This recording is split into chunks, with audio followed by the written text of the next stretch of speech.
반갑습니다. 말씀과 함께 하루를 시작하는 주님의 백성들을 예수님의 이름으로 축복합니다. 2023년 10월 18일 수요일 오늘 주신 말씀은 열왕기상 18장 1절부터 15절까지입니다. 많은 날이 지나고 제3년에 여호와의 말씀이 엘리야에게 임하여 이르시되 너는 가서 아합에게 보이라. 내가 비를 지면에 내리리라. 엘리야가 아합에게 보이려고 가니 그때에 사마리아에 기근이 심하였더라. 아합이 왕궁 맡은 자 오바댜를 불렀으니 이 오바댜는 여호와를 지극히 경외하는 자라. 이세벨이 여호와의 선지자들을 멸할 때에 오바댜가 선지자 100명을 가지고 50명씩 굴에 숨기고 떡과 물을 먹였더라. 아합이 오바댜에게 이르되 이 땅의 모든 물 근원과 모든 내로 가자. 혹시 꼴을 얻으리라. 그리하면 말과 노새를 살리리니 짐승을 다 잃지 않게 되리라 하고, 두 사람이 두루 다닐 땅을 나누어 아합은 홀로 이 길로 가고 오바댜는 홀로 저 길로 가니라. 오바댜가 길에 있을 때에 엘리야가 그를 만난지라. 그가 알아보고 엎드려 말하되 내 주 엘리야여 당신이시니이까. 그가 그에게 대답하되 그러하다. 가서 내 주에게 말하기를 엘리야가 여기 있다 하라. 이르되 내가 무슨 죄를 범하였기에 당신이 당신의 종을 아합의 손에 넘겨 죽이게 하려 하시나이까. 당신의 하나님 여호와께서 살아계심을 두고 맹세하노니 내 주께서 사람을 보내어 당신을 찾지 아니한 족속이나 나라가 없었는데 그들이 말하기를 엘리야가 없다 하면 그 나라와 족속으로 당신을 보지 못하였다는 맹세를 하게 하였거늘 이제 당신의 말씀이 가서 내 주에게 말하기를 엘리야가 여기 있다 하라 하시나 내가 당신을 떠나간 후에 여호와의 영이 내가 알지 못하는 곳으로 당신을 이끌어 가시리니 내가 가서 아합에게 말하였다가 그가 당신을 찾지 못하면 내가 죽임을 당하리이다. 당신의 종은 어려서부터 여호와를 경외하는 자라.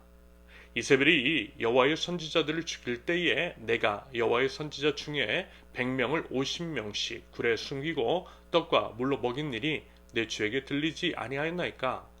이제 당신의 말씀이 가서 내 주에게 말하기를 엘리야가 여기 있다 하라 하시니 그리하면 그가 나를 죽이리이다.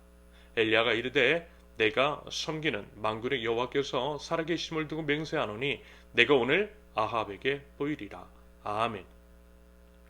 하나님은 하나님의 나라가 이 땅 가운데 임하기까지 하나님의 사람들을 남겨두십니다. 아무리 악한 세상이고요, 아무리 악한 정권이 득세한다 할지라도 하나님은 하나님의 사람들 남겨두시고 그들을 통하여서 하나님의 뜻을 이루가세요. 그러므로 하나님의 사람이 없을 것만 같고 견디기 또 힘든 핍박이 가득한 북한 땅에도요, 또 이슬람 사회 안에서도 하나님의 사람은 분명히 있더라는 것입니다. 그리고 그 이유는 당연히 하나님은 사람을 통해서 일하시기 때문입니다. 하나님께서는요, 하나님의 사람에게 말씀을 주시고 말씀을 받은 그 사람이 말씀을 통하여 하나님의 나라에 대한 그 비전을 품고 그 비전을 이루게 하심으로써 결국 하나님의 나라는 이 땅 가운데에 임하게 될 것입니다. 부디 하나님 나라 백성인 우리가 그와 같은 사람, 즉 하나님의 말씀을 통해 하나님 나라에 대한 비전을 품고 그 하나님의 나라를 힘써 이뤄나가는 저와 여러분들이 되실 수 있기를 바랍니다. 아합을 위시로 한 북이스라엘의 죄악으로 인하여 그 땅 가운데 기근이 임할 것이라고 하나님은 엘리야 선지자를 통해서 심판을 선포하셨습니다. 그러고 나서 약 3년 후에 하나님은 다시금 엘리야를 부르셨어요. 엘리야 보고 아합에게로 가서 비를 내릴 것이라 선포하라는 하나님의 말씀입니다. 그 정도 고통을 받았으면 됐다는 의미인 것이겠죠. 다시금 돌이킬 기회를 주시는 것으로도 볼 수 있겠습니다. 아니면 아합의 죄악으로 인해서 고통을 받고 있는 선량한 백성들, 예를 들면 어제 살펴보았던 사르밧의 과부 같은 이들에 대한 긍휼히 여기심, 그런 마음 때문이실 수도 있겠습니다. 그러면서 이제 무엇보다 하나님은 이런 분이시라고 했잖아요. 회개와 회복을 바라시기 때문에 진멸하지 않으시는 하나님이시라고 말입니다. 그루터기를 남겨두시고 그 위에 싹을 틔우시는 하나님, 그래서 아예 진멸이 되기 전에 멈추신 것으로도 해석이 가능합니다. 여러분, 이러한 관점으로 성경을 보시고 우리의 역사를 보시고 우리의 개개인의 삶을 보시면 하나님이 이해가 될 것이고요, 하나님께서 앞으로 어떻게 일하실지에 대해서도 어느 정도 가늠이 되시리라 생각합니다. 하나님은요, 우리를 살리시기 원하시는 사랑의 주님이신 줄로 믿습니다. 말하자면 오늘 이제 본문에 등장하는 한 인물, 오바댜가 그 같은 인물 중 하나일 것 같아요. 참고로 에서의 후예들이 세운 국가인 에돔에 대한 심판을 선포한 오바댜서를 지은 오바댜와 지금 엘리야 시대의 오바댜는 보통 이제 다른 인물, 동명이인이라는 것이 대부분의 이제 학자들의 의견입니다. 아무튼 이제 오바댜는요 아합 주변에 있었어요. 비록 그는 하나님을 경외하는 사람이었고요. 아합은 하나님을 대놓고 무시하는 우상 숭배자 악인이었지만 그럼에도 이제 오바댜는 아합 주변에 있으면서 하나님 나라 백성으로서의 사명을 온전히 감당했던 인물입니다. 우리나라의 역사, 이제 일제 강점기에도 그 같은 그런 분들이 있었죠. 자신이 이제 드러내놓고 일제 항거한 독립지사들도 있었지만 일제 치하 고위 간부로서 자신의 이제 신분을 숨기면서 독립군을 도왔던 분들도 있었습니다. 두 쪽 다 참으로 이제 고귀한 헌신이었던 거죠. 여러분, 모든 사람이 똑같은 사명을 감당할 수는 없습니다. 하나님께서 파송해 주신 각자의 파송지가 있어요. 그리고 하나님께서 보여주신 각자의 사명이 있습니다. 어느 쪽만 옳고 다른 쪽은 그런 거. 여러분 그런 거 없어요. 모두가 소중하고 존중받아 마땅합니다. 교회의 형태도 마찬가지라고 생각합니다. 우린들 세우는 교회처럼 작은 교회에 맡겨주신 그런 사명이 있고요. 또 이제 큰 교회에 맡겨주신 사명, 큰 교회만 할 수 있는 사명이 있다라고 생각합니다. 그런다고 할 때 서로가 서로를 존중하고 배려하는 가운데에 각자가 하나님께서 맡겨두신 사명을 온전히 감당할 수 있도록 하는 것이 맞는 것이겠죠. 여러분 우리끼리 서로를 비난하고 네가 맞네 나는 틀렸네 이런 식으로 할 필요는 없다라는 것입니다. 여러분 우리는요 모두 하나님의 나라 백성이고 우리가 함께 합력해서 하나님 나라를 이루어가는 것이 맞는 것입니다. 우리가 여러분 서로 싸우고 분열할 때 기뻐하는 것 사단 마귀밖에 없다라는 거예요.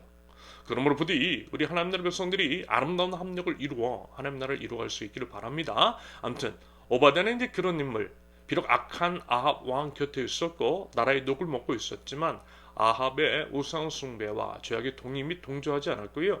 오직 하나님 나라 백성으로서 자신의 사명을 충성되게 그리고 이제 생명을 걸고 감당했던 인물입니다. 그러면서 이제 오바댜의 업적, 나라의 이제 고위 관직이었기 때문에 할 수 있었던 일은 이런 것이었을 것 같아요. 말하자면 세계 이제 제2차 세계 대전 때 수많은 유대인들을 살렸던 쉰들러 아시죠? 쉰들러와 같은 일을 했어요. 선지자 100명을 아합의 포갑으로부터 지켜냈다라는 것입니다. 여러분 한번 상상해 보십시오. 오바댜의 이러한 행위는 아합의 입장에서 봤을 때 분명한 반역이었습니다. 생명을 내놓고 그 일들을 했다라는 것입니다. 오바댜는요 참으로 소중한 하나님의 사람, 하나님을 경외하는 하나님 나라 백성이라는 것입니다. 지금도 분명 마치 이제 오바댜처럼 각 나라 각 분야의 지도층에서 자신이 이제 가진 권한과 능력으로 여러 위험을 무릅쓰고 아름다운 사명을 이뤄가는 하나님 나라 사람들이 있을 것이라고 생각합니다. 부디 그 마음을 끝까지 지킴으로써 각자 이제 자신에게 부여된 사명을 온전히 이뤄갈 수 있기를 기도합니다. 하나님께서 이제 다시 비를 내리시기로 작정하시고 엘리야를 부르셨을 때 그 당시 아합과 오바댜는 물을 찾으러 다녔다라고 합니다. 왕이 이제 나서서 물을 찾을 만큼 기근이 심각했다라는 것을 보여주고 있는데요. 이 장면에서도요 아합 왕의 악함이 여실히 드러나고 있어요. 물을 찾는 이유가 5절의 기록처럼 불쌍한 백성 때문이 아니었습니다. 오히려 자기 자신의 재산, 즉 자신의 이제 짐승들에게 가축들에게 마실 물을 찾기 위함이었다라고 합니다. 여러분 얼마나 화가 납니까? 그리고 또 이런 악한 자, 다시 말해서 민생에는 관심도 없고 자신 안위에만 신경을 쓰는 악한 지도자가 있는 국민들은 얼마나 또 불쌍하겠느냐라는 거예요. 그래서 이제 계속 말씀을 드리지만 의로운 지도자, 나라 국민을 위한 지도자가 세워지는 것이 복인 줄로 믿습니다. 지도자를 잘 뽑자라는 거예요.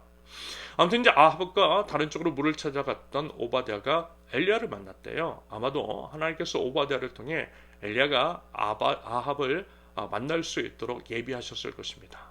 우연을 가장한 필연, 여러분 아시죠? 우연을 가장한 필연. 그 두 사람이 우연히 만난 것 같지만 하나님께서 인도해 주셨다라는 것입니다.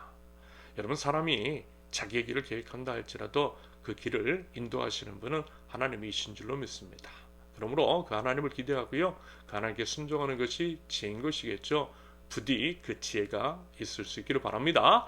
엘리야는 오바댜에게 이제 자신을 좀 아합 왕에게 데려가 달라고 해요. 하지만요 오바댜는 두려웠어요.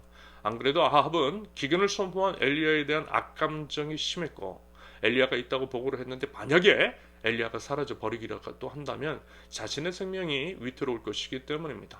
앞서 이제 말씀을 드렸듯이 안 그래도 이제 다른 여러 선지자들을 목숨 걸고 돌봐주고 있었던 터에 더한 위험에 처해질 수 있을 뿐만이 아니라 그렇게 되면 자신이 맡고 있는 100명의 선지자들에게도 위협이 될 것이기 때문입니다. 그런데요, 결국은 어떻게 하죠? 엘리야의 말대로 아합 왕 앞으로 엘리야를 데려가요. 그렇게 했던 이유, 결국 믿음이겠죠.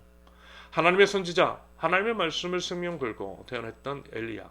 분명 이번에 아합 왕에게 나아가면 엘리야 자신도 생명이 위태로울 것이 뻔함에도 불구하고 자신을 아합에게로 데려달라고 했던 것을 통해 이것은 분명 하나님께서 명령하신 것이라는 확신이 결국 오바댜에게도 그 마음 가운데도 생겼기 때문일 것입니다. 그래서 그 고백을 했던 거죠.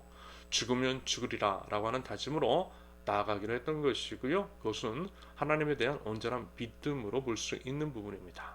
여러분, 드디어 그 믿음이 저와 여러분들에도 있을 수 있기를 바랍니다.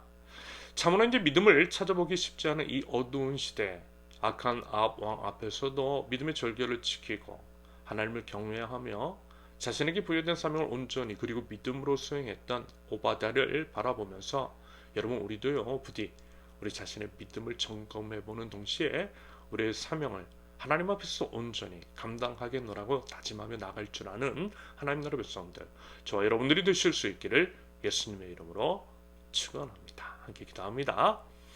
어두워져가고 믿음을 찾아볼 수 없는 이 악한 시대에 하나님을 경외하고 온전한 믿음을 지켜 믿음의 승리를 이뤄나가는 믿음의 백성 될 수 있도록 하나님 저희를 지켜 주시옵소서. 사람이 아니라 하나님을 두려워하기를 원합니다. 저희 하나님 나라 백성들이 서로의 사명을 존중하고 배려하는 가운데에 합력하여 아름다운 하나님 나라를 세워나갈 줄 알도록 하나님 저희 마음과 생각을 인도하여 주시옵소서. 예수님의 이름으로 기도합니다. 아멘. 하나님께서 오늘 주신 말씀과 각자의 기도 제목을 놓고 우리 잠시 기도합니다.